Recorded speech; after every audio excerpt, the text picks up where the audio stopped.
नहमदुहु व नुसल्ली व नुसल्लिमु अला रसूलिहिल करीम अम्मा बाद फ़अऊज़ु बिल्लाहि मिनश शैतानिर रजीम बिस्मिल्लाहिर रहमानिर रहीम। आज हम अपने सिलसिले मज़ामीन कुरान के साथ एक बार फिर हाज़िर हैं और ये आज हमारा सिलसिला 5वां होगा, जिसमें हम सूरत बकरा के रुकू नंबर 4 के ऊपर इंशाअल्लाह हम गुफ्तगू करेंगे और इसके मज़ामीन को समझने और पढ़ने की कोशिश करेंगे। आज मज़ामीन में सबसे पहले हम हज़रत आदम अलैहिस्सलाम की तख्लीक का वाक़या, इन्हें खलीफा बनाना और इल्म अता फरमाना। दूसरा मज़मून हज़रत आदम अलैहिस्सलाम को इल्मुल अस्मा सिखाना और फ़रिश्तों पर उनकी फ़जीलत का बयान पढ़ेंगे। तीसरा, हुक्म इलाही पर फ़रिश्तों का आदम अलैहिस्सलाम को सजदा करना, जबकि इब्लीस का इनकार और तकब्बुर करना, ये पढ़ेंगे। फिर हम पढ़ेंगे हज़रत आदम अलैहिस्सलाम की जन्नत में तशरीफ़ आवरी और शैतान वाला वाक़या, और आखिर में पढ़ेंगे हज़रत आदम अलैहिस्सलाम का ज़मीन पर उतरना और अहकाम इलाहिया। इसके ऊपर आज हमारा रुकू नंबर 4 सूरत बकरा ख़त्म हो जाएगी। सबसे पहली आयत करीमा अल्लाह रब्बुल इज़्ज़त इरशाद फरमाता है, वइज़ क़ाल रब्बुका लिल मलाइकति इन्नी जाइलुन फ़िल अर्दि खलीफ़ा क़ालू अतजअलु फ़ीहा मन युफ़्सिदु फ़ीहा व यस्फ़िकु दिमाअ व नहनु नुसब्बिहु बिहम्दिका व नुक़द्दिसु लक क़ाल इन्नी अअलमु मा ला तअलमून। अल्लाह फरमाता है, और याद करो जब तुम्हारे रब ने फ़रिश्तों से फरमाया, मैं ज़मीन में अपना नाइब बनाने वाला हूँ, यानी खलीफा बनाना। अल्लाह की रज़ा ये है कि मैं ज़मीन पर अपना खलीफा बनाऊँ। तो उन्होंने अर्ज़ किया, क्या तू ज़मीन में उसे नाइब बनाएगा जो इसमें फसाद फैलाएगा और खून बहाएगा, हालांकि हम तेरी हम्द करते हुए तस्बीह पढ़ते करते हैं, तेरी पाकी बयान करते हैं। फरमाया कि बेशक वो जानता हूँ, बेशक मैं वो जानता हूँ जो तुम नहीं जानते। अब इसके अंदर जो चंद बातें हमें समझ में आती हैं वो ये है, एक तो यहाँ से कुरान मजीद में पहली बार आदम अलैहिस्सलाम का तख्लीक आदम अलैहिस्सलाम का वाक़या पहली बार कुरान में यहाँ आया है। फिर ये पारा नंबर 8 में भी है, फिर आगे जाके पारा नंबर 14 में भी है, फिर पारा नंबर 23 में भी है। सो पहली बार तख्लीक आदम अलैहिस्सलाम का वाक़या पारा नंबर 1 सूरत बकरा के रुकू नंबर 4 से शुरू होता है। और दूसरा ये है कि इंसान अशरफुल मखलूक़ात है।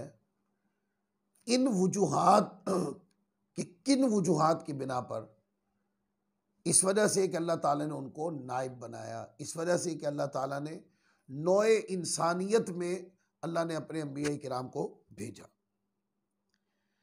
और फिर फरमाया कि अल्लाह तबारक व तआला अज़्ज़ व जल ने जब इरादा फरमाया कि मैं आदम अलैहिस्सलाम को अपना नाइब और ख़लीफ़ा बनाना चाहता हूँ, तो फ़रिश्तों ने अपने इल्म के मुताबिक अल्लाह ताला की बारगाह में गुजारिश पेश की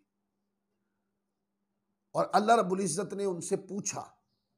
अब इससे जो अमूमी नसीहत हमें समझ आती है वो ये है कि किसी काम के अंदर मशवरा करना, ये कुरान मजीद की तालीमात में से है। तो फ़रिश्तों ने जो जवाब दिया, अल्लाह रब्बुल इज़्ज़त ने फ़रिश्तों के जवाब को के आगे फरमाया, ए फ़रिश्तों, तुम जो जानते हो मैं तुमसे बेहतर जानता हूँ, यानी जो मैं जानता हूँ वो तुम नहीं जानते। फिर अगली आयत करीमा है, वअल्लमा आदम अल अस्मा। अब वो जो फरिश्तों ने कहा था ना, मौला ये ज़मीन पर फसाद करेंगे, तेरी तस्बीह हम बयान करते हैं। अल्लाह ने फरमाया था कि जो मैं जानता हूँ फरिश्तों तुम नहीं जानते। अब उनमें से एक चीज अल्लाह फरिश्तों पे जाहिर फरमाने लगा, वो क्या? वअल्लम आदम अल अस्माअ कुल्लहा सुम्मा अरदहुम अलल मलाइकति फ़क़ाल अंबिऊनी बिअस्माइ हाउलाइ इन कुंतुम सादिक़ीन क़ालू सुब्हानक ला इल्म लना इल्ला मा अल्लमतना इन्नका अंतल अलीमुल हकीम क़ाल या आदम अंबिउहुम बिअस्माइहिम फ़लम्मा अंबअहुम बिअस्माइहिम क़ाल अलम अक़ुल लकुम इन्नी अअलमु ग़ैबस समावाति वल अर्दि व अअलमु मा तुबदून व मा कुंतुम तक्तुमून। इसमें हज़रत आदम अलैहिस्सलाम को इल्मुल अस्मा अल्लाह ने सिखाए और इसी से फरिश्तों पर अल्लाह ने आदम अलैहिस्सलाम को बरतरी और फ़ौक़ियत और फजीलत दी, इसका बयान है। और कहा अल्लाह ताला ने, और अल्लाह ताला ने आदम अलैहिस्सलाम को तमाम अशिया के नाम सिखा दिए, फिर उन सब अशिया को फरिश्तों के सामने पेश करके फरमाया अगर तुम सच्चे हो तो इनके नाम बताओ। वो इल्म उस वक्त आदम अलैहिस्सलाम को वो इल्म और उस इल्म की कुल्लियत, ये दो जुमले बोल रहा हूं मैं, इल्मुल अस्मा का सिर्फ इल्म नहीं बल्कि इल्मुल अस्मा की कुल्लियत अल्लाह ताला ने आदम अलैहिस्सलाम को वदियत फरमा दी थी, अता फरमा दी थी। और फरिश्तों को ऊपर वही अशिया पेश करके फरमाया, ऐ फरिश्तों बताओ इसके बारे में तुम जानते हो। तो फरिश्तों ने अर्ज किया, ऐ अल्लाह तू पाक है, हमें तो सिर्फ इतना इल्म है जितना तूने हमें सिखाया है, बेशक तू ही इल्म वाला हिकमत वाला है। अब आप देखें, पहले भी अल्लाह ताला ने फरिश्तों से यही इरशाद फरमाया था। अल्लाह ताला ने फरिश्तों से फरमाया, ऐ फरिश्तों मैं ज़मीन पर खलीफा मुकर्रर करना चाहता हूँ, अपना नाइब बनाना चाहता हूँ। तो फरिश्तों ने ये कहा, ऐ मौला ये ज़मीन पर फसाद फैलाएंगे जबकि तेरी हम और तस्बीह बयान करने वाले हम हैं। अब वही फरिश्ते के जब इल्मुल अस्मा यानी अशिया पेश की गई, फरमाया फरिश्तों इसमें से किसी चीज को जानते हो, इन चीजों को जानते हो तो बताओ। अब उन्होंने अपनी लाइल्मी का इकरार कर लिया। और फिर उसके बाद और अर्ज की, मौला हम तो उतना ही जानते जितना तूने हमें अता फरमाया। फिर अल्लाह तबारक व तआला ने क़ाल या आदम अंबिउहुम बिअस्माइहिम फलम्मा अंबअहुम बिअस्माइहिम क़ाल अलम अक़ुल लकुम इन्नी अअलमु ग़ैबस समावाति वल अर्दि व अअलमु मा तुबदून व मा कुंतुम तक्तुमून। और फरमाया, ए आदम अलैहिस्सलाम तुम इन्हें इन अशिया के नाम बता दो। तो जब आदम अलैहिस्सलाम ने इन्हें इन अशिया के नाम बता दिए तो अल्लाह ने फरमाया, ए फरिश्तों क्या मैंने तुम्हें ना कहा था कि मैं आसमानों और ज़मीन की तमाम छुपी चीज़ों को जानता हूँ। मैं जानता हूँ जो तुम जाहिर करते हो, जो कुछ तुम छुपाते हो। अब इल्म से आदम अलैहिस्सलाम को फौकियत और फजीलत दी गई। उस वक्त आदम अलैहिस्सलाम को इल्मुल अस्मा अल्लाह ने अपनी अता से वदियत कर दिए थे। और हमारा भी तसव्वुर अकीदा यही है कि आदम अलैहिस्सलाम को जितना इल्म अल्लाह ने दिया, फरिश्ते उस इल्म के आगे आजिज आ गए। तो ये तो आदम अलैहिस्सलाम के इल्म का, और वो भी एक इकाई में इल्मुल अस्मा के तनाजुर में, ये फौकियत, ये फजीलत, ये अजमत है इल्म आदम अलैहिस्सलाम। और आका अलैहिस्सलाम का जो इल्म है वो इल्म आदम अलैहिस्सलाम से बहुत ज़्यादा है। आदम अलैहिस्सलाम का इल्म तो इल्मुल अस्मा के तनाजुर में कुल्ली है बाएतबार मखलूक के, और मुस्तफ़ा अलैहिस्सलाम का इल्म बाएतबार मखलूक के हमा जहत कुल्ली है। देखें ना, इसके मज़ाहिर आप हम हदीस पढ़ते हैं तो नज़र आते हैं कि हुज़ूर अलैहिस्सलाम एक मजलिस में है और मजलिस में खड़े होकर आका अलैहिस्सलाम ने ये इरशाद फरमाया कि तुम सवाल करो मैं तुम्हें जवाब दूंगा। अब उलमा ने लिखा है इसकी तशरीह में कि हुज़ूर ने फरमाया कि तुम कोई भी सवाल करो मैं तुम्हें जवाब दूंगा। और आका अलैहिस्सलाम से जो सवाल पूछे गए वहां पर, किसी ने कहा हुज़ूर, किसी ने पूछा कि मैं जन्नत और दोज़ख का सवाल हुआ, तो हुज़ूर अलैहिस्सलाम ने उसका भी जवाब दिया कि कोई जन्नत में जाएगा या दोज़ख में जाएगा। और किसी ने कहा कि हुज़ूर ये बताएं कि मेरा बाप कौन है, अब बाप कौन है इसका पता ज्यादा किसको होता है? मां बताएगी ना बाप कौन है। लेकिन हुजूर अलैहिस्सलाम के इल्म के ऊपर सहाबा किराम का कितना यकीन कामिल था कि जो हुजूर फरमा देंगे वो हक होगा। और उन्होंने पूछा या रसूलल्लाह मेरा बाप कौन है? तो आका अलैहिस्सलाम ने उनको उनके वालिद का नाम बता दिया। फिर कितने मज़ाहिर हैं हुजूर अलैहिस्सलाम के इल्म में।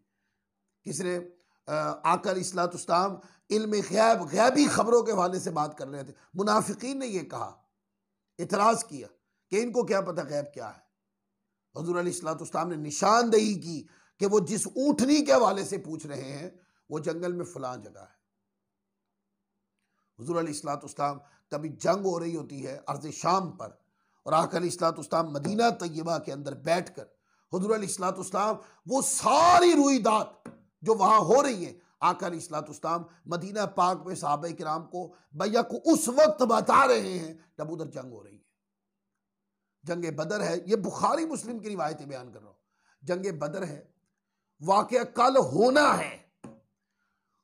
वाकया यानी कल जंग बदर होगी। वाकया कैसे होगा, किस तरतीब से होगा, उसलूब क्या होगा, अंदाज क्या होगा, किसके साथ लड़ाई होगी, कौन मरेगा, कहां गिरेगा, ये सारी तफसीलात हुजूर अलैहिस्सलाम ने एक दिन पहले बता दी। और कहते हैं निशान लगा लगा कर हुजूर अलैहिस्सलाम ने फरमाया हादा मसराउ फुलान गदर, हादा मसराउ फुलान गदर इंशाअल्लाह। इस तरह हुजूर अलैहिस्सलाम ने फरमाया। और कहते जब अगले दिन जंग हुई तो जिसके बारे में आका अलैहिस्सलाम ने जो फरमाया था वो वही मरा पड़ा था, काफिर। अब इससे हम आप अंदाजा लगाएं कि आदम अलैहिस्सलाम को अल्लाह तबारक व तआला अज़्ज़ व जल ने फरिश्तों पर बाय एतबारे इल्म के अफजलियत दी। और इससे ये अकीदा भी समझ में आ गया कि आदम अलैहिस्सलाम की जो अफजलियत है वो फरिश्तों के ऊपर है। और इससे ये बात समझना भी मुश्किल नहीं रहा कि आदम अलैहिस्सलाम और तमाम अंबिया किराम तमाम फरिश्तों से अफजल है। फिर अगली आयत देखें, वाइज़ कुल्ना लिल मलाइकति इसजुदू लि आदम फसजदू इल्ला इब्लीस अबा वस्तकबरा व कान मिनल काफिरीन। अब इसमें वो वाकया बयान होगा कि फरिश्तों ने आदम अलैहिस्सलाम को सजदा किया। इससे पहली आयत में अल्लाह ताला ने फरिश्तों से पर आदम अलैहिस्सलाम को अफजलियत दी। और जब अफजलियत साबित हो गई तो हुक्म दिया है कि फरिश्तों आदम अलैहिस्सलाम को सजदा करो। और याद करो जब हम ने फरिश्तों को हुक्म दिया कि आदम अलैहिस्सलाम को सजदा करो तो इबलीस के अलावा सब ने सजदा किया। उसने इनकार किया, तकब्बुर किया और काफिरों में से हो गया। फरिश्तों ने इनकार क्यों नहीं किया? क्योंकि फरिश्ते आदम अलैहिस्सलाम के अफजलियत को समझ गए थे। क्या फरिश्ते नूरी नहीं थे? फरिश्ते भी नूरी थे। क्या फरिश्ते ये जानते नहीं थे कि आदम अलैहिस्सलाम को अल्लाह ताला ने मट्टी यानी बशरियत से तख्लीक फरमाया? जानते थे, फिर भी सजदा कर दिया क्योंकि वो आदम अलैहिस्सलाम की फजीलत को भांप गए थे। और शैतान ने इनकार किया, इब्लीस ने। और इसकी जो वजह उसने बताई, आप पारा नंबर 14 में जाएं, बड़ी तफसील के साथ आया कि जब उसने सजदा करने से शैतान ने इनकार किया तो अल्लाह ताला ने सिर्फ इनकार जब किया तो नाफरमान ठहरा ना, तो फ़कत नाफरमानी पर अल्लाह ताला ने उसको अपनी बारगाह से निकाला नहीं, बल्कि पूछा क्या बताओ इब्लीस तुमने सजदा क्यों नहीं किया? अब वो इस क्यों का जवाब देते हुए, पहले नाफरमान हो चुका था सजदा ना करके, अब वो इस क्यों का जवाब देते हुए अल्लाह ताला के नबी की शान में गुस्ताखी का मुर्तकिब हुआ। और वो कहने लगा काल आना खैर, कि मैं बेहतर हूं क्योंकि मैं नार से बना हूं, ये मट्टी से बना। नार अफजल है या मट्टी अफजल है, इसका फैसला वो खुद ही से ही सुनाने लगा। जब मत मारी जाती है तो ये होता है। क्या इससे पहले जो सजदे के अंदर गिरे हुए थे क्या वो नूरी नहीं थे? शैतान जो अपनी नारियत के ऊपर दलाइल दे रहा है वो भी नूर की किस्म होती है। क्या इससे पहले जो फरिश्ते सजदे में गिरे हुए क्या वो नूरी नहीं है? उन्होंने अपनी नूरानियत के ऊपर कोई दलील नहीं दी, उन्होंने अपनी अफजलियत पे कोई दलील नहीं दी, बल्कि उन्होंने आदम अलैहिस्सलाम की अफजलियत को भांपा। नहीं तवज्जो की इस तरफ कि उनको अल्लाह ताला ने मट्टी से पैदा किया कि नहीं, हालांकि वो जानते थे, लेकिन सर सजदे में डाल दिया। शैतान अकड़ गया और कहने लगा काल अना खैर, मैं बेहतर हूं, यानी वो अपने आप को अल्लाह ताला के नबी से बेहतर बनाने लगा और फिर उसकी रीजन बयान करने लगा। क्या मौला इसको तूने मट्टी से बनाया है जबकि मैं नार से बनाऊं, लिहाजा मैं अफजल हूं। तो इसमें अब वो अल्लाह के नबी की शान में गुस्ताखी का मुर्तकिब भी हुआ। तो फिर आगे बात आ गई कि अल्लाह ताला ने अपनी बारगाह से उसको निकाल दिया। मैं वो आयतें इसलिए नहीं पढ़ रहा कि जब हम वहां जाएंगे तो वो आयतें वहां पढ़ेंगे। आप देखते हैं जब तक शैतान नाफरमान था, इबलीस जब तक नाफरमान था तो अल्लाह ताला ने अपनी बारगाह में खड़ा रखा, वजह पूछी, और जब उसने नाफरमानी के साथ अल्लाह ताला के नबी की शान में गुस्ताखी कर डाली तो अल्लाह ताला ने अपनी बारगाह से रांदा कर दिया, मरदूद करके निकाल दिया। और फिर कहा कि उसने इनकार किया और तकब्बुर किया, तकब्बुर करते हुए ही उसने गुस्ताखी की। अल्लाह ताला की नाफरमानी जब उसने कर ली तो जब वो ये बता रहा था कि मैं बेहतर हूं तो तकब्बुर के अंदर अल्लाह के नबी की गुस्ताखी कर बैठा और कहा वकान मिनल काफिरीन, और वो काफिरों में से हो गया। अब इससे आगे वकुलना या आदम उस्कुन अंत वज़ौजुकल जन्नत वकुला मिनहा रगदन हैसु शि'तुमा वला तक़रबा हादिहि शजरत फतकूना मिनज़ ज़ालिमीन फ़अज़ल्लहुमा अश-शैतानु अन्हा फ़अख़रजहुमा मिम्मा काना फ़ीह वकुलना हबितू बादुकुम लिबादिन अदुव्वुन वलकुम फ़िल अर्दि मुस्तक़र्रुन व मताउन इला हीन फ़तलक़्क़ा आदम मिन रब्बिही कलिमातिन फ़ताबा अलैहि इन्नहु हुवत तव्वाबुर रहीम। इसमें आदम अलैहिस्सलाम की जन्नत में तशरीफ़ आवरी और वो शैतान वाला वाक़या है कि अल्लाह ने मना किया था कि फ़लाँ दरख्त से ना खाएं, तो शैतान ने वो दाना खिला दिया, वो वाक़या है। और हमने फरमाया आदम अलैहिस्सलाम तुम और तुम्हारी बीवी जन्नत में रहो बगैर रोक टोक के, जहां तुम्हारा तो जी चाहे खाओ, अलबत्ता इस दरख्त के करीब न जाना वरना हद से बढ़ने वालों में शामिल हो जाओ। तो शैतान ने उन दोनों को जन्नत से लग़ज़िश दी, बस उन्हें वहां से निकलवा दिया जहां वो रहते थे। हमने फरमाया कि तुम नीचे उतर जाओ, तुम एक दूसरे के दुश्मन बनोगे, तुम्हारे लिए एक खास वक्त तक जमीन में ठिकाना और जिंदगी गुजारने का सामान है। फिर आदम अलैहिस्सलाम ने अपने रब से कुछ कलिमात सीख लिए तो अल्लाह ताला ने उसकी तौबा कबूल की। बेशक वही बहुत तौबा कबूल करने वाला बड़ा मेहरबान है। आदम अलैहिस्सलाम अल्लाह की बारगाह में तौबा करते और तौबा करते करते एक दिन लबों पे मीठा नाम मोहम्मद आया। तो अल्लाह ताला ने आदम अलैहिस्सलाम से पूछा, ए आदम अलैहिस्सलाम आपको कैसे पता है इनके बारे में?